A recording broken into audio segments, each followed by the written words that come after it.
I am Ferdinand Marcos, and I am the President of the Republic of the Philippines. I stand today on behalf of 110 million Filipinos. Hi everyone, hello universe, it's me again. Shout out sa inyo mga kababayan. Hello sa mga Marcos loyalists and supporters, Filipino and OFW. Ito guys mayroon tayong very good news, no? Para po sa lahat yan, especially sa Maynila, sa mga sumasakay ng train. Ito, although sinabi na po ni DOTR Secretary Ben Dizon, uulitin ko lang mga kababayan, para maintindihan ng lahat. Ito, maganda ito. Ayan ang sinasabi ko. Kakaiba si Pangulong Marcos Jr. Dahil sa ganitong magandang programa, ito ang pinaka the best among the rest. Sabi nga, no?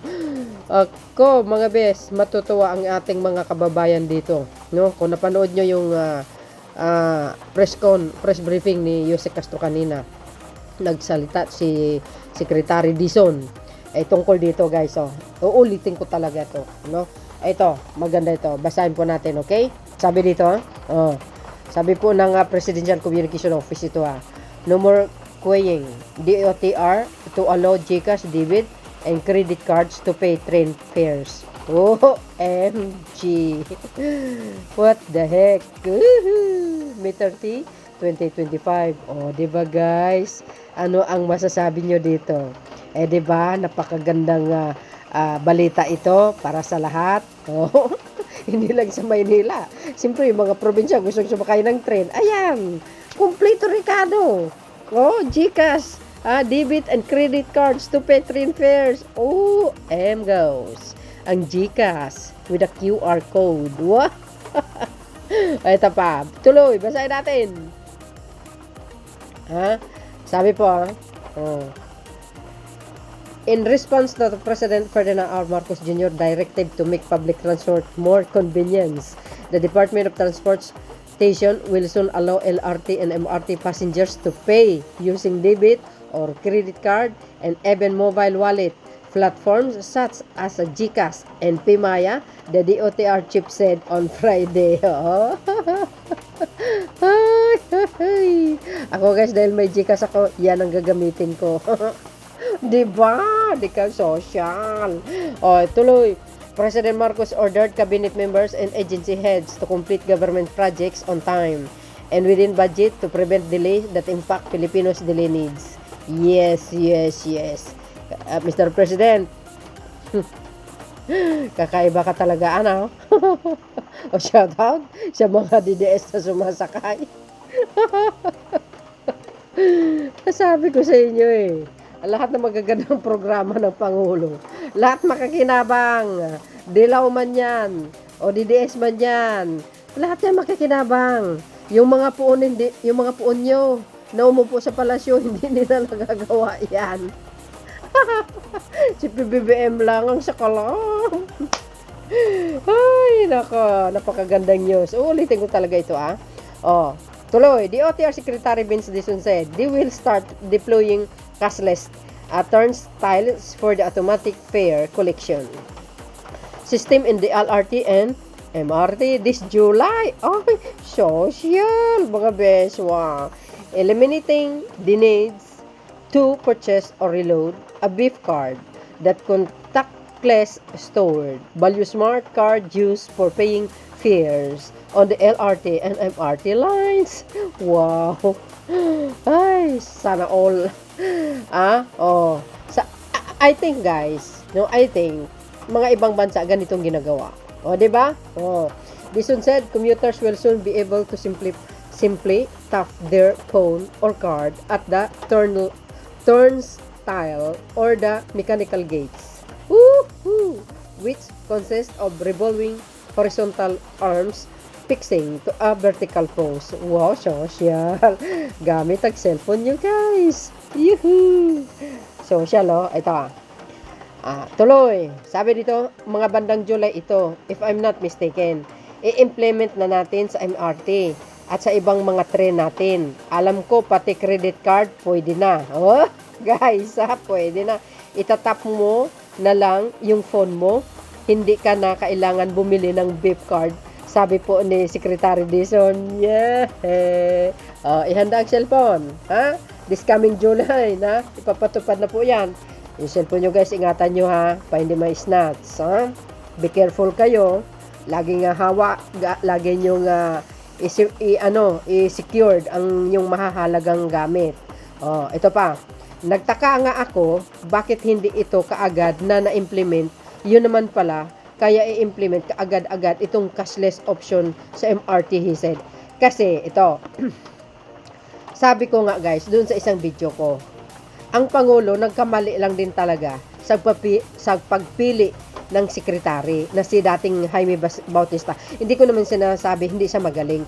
Kaso lang guys, mabagal ang kilos niya. Kung itong 3 taon no na pinamunuan ni Jaime Bautista, edi sana nangyari na yan. Kaso wala eh. Mabagal siya talaga kumilos. Kaya ang Pangulo siguro guys, wala akong idea no na nagresign si Secretary DOTR no Jaime Bautista. Maybe yun po ang reason. Mabagal ang kilos niya kasi. Sobrang ang bagal. Sa totoo lang. Kung noon pa na naging sekretary to si Dizon, edi noon pa sa nangyari, 'di ba? Sa loob ng 3 taon, nasayang. Ang daming magagandang nangyayari, guys. Kaso lang yung iba, makupad. Ay, sus Maria Joseph. Nagtaka daw si Secretary Dizon, bakit pwede pala? Bakit hindi pa kaagad i-implement? 'di ba? Kaya nga naglalagay si Pangulong Marcos Jr. na sekretary kasi siya ang higit nakakaalam kung ano po ang dapat gawin. Ngayon, kudos naman kay Secretary DOTR Dizon. 'Di ba? President Marcos had ordered the DOTR to develop an open loop payment system that is integrated with the multiple financial platform. Such a system aimed to replicate the seamless and inclusive system employed by leading global transit network. I think guys sa ibang bansa, no, kundi ako nagkamali, Hong Kong, no, or the others, or Japan. Correct me if I'm wrong. Nakikita naman natin ito sa ibang, sabi ko na nga ba yan na po ang ginagawa ni Pangulong Marcos Jr. Talagang ginagaya niya. Wow. Hindi ba sa manggaya guys kung sa kapakanan ng mamamayang Pilipino ay nakikinabang? Nakikita naman natin ito sa ibang bansa. So iyon ang sabi ng ating Pangulo, gawin rin natin yung mga modern facilities sa ibang bansa dito para sa mga kababayan natin. Dizon stress. Tingnan nyo ang ating mahal na Pangulo. Puro kapakanan lang ng mamamayang Pilipino ang inatupag. Yung iba, kaba ng bayan inatupag. Yung iba, kaba ng bayan ang inatupag. Di kayo naloka. Mr. President, ikaw na talaga ang sikat. Ikaw na talaga ang malakas. Ay, the best ka talaga. Sana dyan ka na lang dyan ka na lang ng 20 years para gumanda ng gumanda ang ekonomiya ng bansa. Ay, si PBBM lang talagang may malasakit sa bayan. Yung diskarte niya, yung skills niya, yung abilidad niya, yung pamamaraan niya. Tingnan nyo naman guys, dekalidad, konkreto ang utak, punong-puno ng stock knowledge, maganda ang kanyang pamumuno, very organized, matalino, kaya maraming nagagalit. Kasi wala sila sa liber ng kanyang pamumuno. The DOTR is working with the transport operators and financial service providers to ensure a smooth rollout of the upgraded fare collection system. Pilot testing and public information campaigns are planned for the period leading up to the July launch. Guys, abangan po natin yan. Kaya, ihanda nyo ang mga cellphone nyo. Di ba? I-ano lang nyo, i-attach nyo lang ganyan, no? Social. Pasok na. Kailangan may laman ng Gcash nyo, ha? Kahit 200, pwede na. So, guys, ang masasabi nyo dito sa magandang programa na ito? Hay! Ako'y natutuwa talaga, ha? Di ba guys, tingnan nyo naman yun. Ay, kalorky ay. Di ba guys? Ano mga beswa, ano ang kapalagayan nyo? Anong masasabi nyo sa magandang programa na ito ng Pangulo? Oh, thank you sa sekretary ng DOTR si Vince Dizon. No more queuing DOTR to allok GCash debit and credit cards to pay train fares. Oh, diba? Saan kayo makakita niyan? Sabi ng PCO. In response to President R. Marcos Jr., directed to make public transport more convenient, the Department of Transportation will soon allow LRT MRT passengers to pay using debit or card credits and even mobile wallets platforms such as GCash and Paymaya, the DOTR chief said on Friday. You see, mga bes, ano ang kapalagayan nyo? Lahat makikinabang. Ganon kagaling ang utak ng Pangulo. Diba? Ayan o, tiwala lang talaga. Unti-unti natin makakamit ang maganda at progresong bansa. Nice. 1 BBM. Yuhuu! Oh. Lahat makikinabang. O, DDS. Ano na? Talagang nagiging world-class country na ang Pilipinas. Yes! Kasi magaling ang pinuno. Ang Pangulo ng Pilipinas. Ay, the best talaga ang ating Pangulo. Yes! Nakafocus lang siya, sabi ko sa inyo sa kapakanan ng mamamayang Pilipino.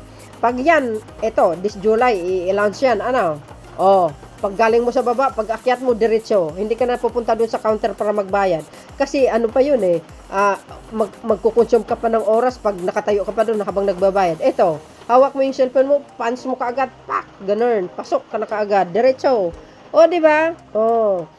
Nice one, no need na magdala ng malaking cash. Correct! Diba? Good move. Sana sunod na rin ang mga provincial buses at jeepneys, equal modernization for all. Yes, malay natin, di natin alam. Proseso po yan, hindi madali, pero trust lang tayo sa Pangulo. Sana nga, sabi ko, bigyan natin pa ng extension. Tingnan nyo, mangyayari yung mga gusto nyo. Parang sa ibang bansa, itap lang yung card. Yan ang sinasabi ko Pagsakay sa bus, MTR at pati store, pwede pambayad, very convenient sa 7-Eleven. Mag-load, which is 24/7 available, no hassle. Maaring mangyayari yan kasi nga, sabi ko, hindi masama manggaya. Kung para naman yan, sa kapakanan ng mamayang Pilipino, nakakatulong sa kanya. Bakit ba? 'Di ba? Hindi naman pag nanakaw yan, guys, kayo naman, maganda yan. Gusto ko ito. The best ka talaga, PBBM. Mapabadali nito ang buhay ng mga pasahero. Yes! Unti-unti nang umuunlad ang ating bansa. Saludo kami sa iyo, PBBM. Sabi niyo, weak leader. Kayo, yung poon nyo, mayroong ganyang diskarte? Wale. Kasi lahat ng bansa kinakalaban. Salamat, PBBM. Helpful masyado ito sa amin dito sa Mindanao. Wow, social. Thank you, PBBM. Sana rin makarating ito sa iba pang public transport soon. Mabuhay ang Pilipinas. Yes, unahin may sa Maynila, guys, kasi alam nyo naman ang tao sa Maynila kadami. Wow, pang ibang bansa na talaga ang datingan. Posible naman talaga kung kaya ng ibang bansa, kaya din naman natin. Yes, kaya nga sabi natin, mga kababayan, nasa pinuno ng bansa yan Kung ang pinuno ng bansa pulpul, walang alam sa pamumuno, ganon, walang mangyari sa bansa. Kulilat talaga tayo, walang asinso. Kaya po, sana magising ibang kababayan natin na saradong utak, wag puro politika. Saya naman yung inumpisa ng president, tapos sisirain lang ng iba para sa sariling interest. Correct! Yung iba nga dyan gusto nila, uupo sa Malacanang para sa sariling interest. Para lang makaganti. Tatakbo yan 2028 para lang makaganti. Si PBBM, tingnan nyo, wala nga siyang pakialam sa mga taong nagbabasa kanya, naninira. Wala siyang pakialam, guys. Basta ang sabi niya, focus lang ako sa trabaho ko. Yung talagang nabibigyan ng solusyon. Ang bawat problema ng mamayang Pilipino. Hindi man lahat dahil maiksi ang 6 years. Solusyon. Ano ang solusyon? Tulad nito. Ito. Isang magandang solusyon yan. Di ba? Ganyan ang utak ng isang pangulo. Masyadong malikot. Unti-unti nating mapaganda ang bansa sa mga bagong teknolohiya. Correct! Just like Singapore, pwede sa lahat ng kanalang transport like bus, train at taxi. Even nga yata e-bike. Pwede ang credit at debit card. Choice na lang ng passenger kung mag-beep card. Kung wala siyang credit, debit card, pangarap ko talagang gumanda ang transport system ng Pilipinas. Yes, bigyan nyo ng extension ng Pangulong Marcos Jr. Tingnan nyo, matutupad yung mga gusto nyo. Yung mga buses, may bus stop, station, talaga, hindi yung kung saan-saan nagbababa at nagsasakay sa nabalang araw, yung mga trends makaabot din. Yes, alam nyo guys, maganda rin ito. Bakit kanyo? Parang iwas korupsyon doon sa kahera. Oo, diba? Anong palagay nyo? Well, anyway, ako, the best president talaga PBBM. Wow, the best ka talaga PBBM. Trust the process. PBBM and DOTR, ganyan dito sa Kuwait. Wala silang hawak na pera, puro credit card. Wow! Maganda yan para iwas natin. Oo, wow, galing naman. Ang daming choices sa pagbabayad. Thank you, PBBM. Dapat dati, mga bus, taxi, at mga restaurant. Ay, yes. Oo nga, guys. 'Di ba? Sa restaurant, pag mayroon kang credit card, pwede. Great job, keep it up. Oh, hindi na pahuli ang ating bansa. Ay, sabi ko sa inyo eh. Nice to hear this. Wishing all the best for Filipino people. Kudos to the government. Yes, nice naman. Nakaka-proud. Yes.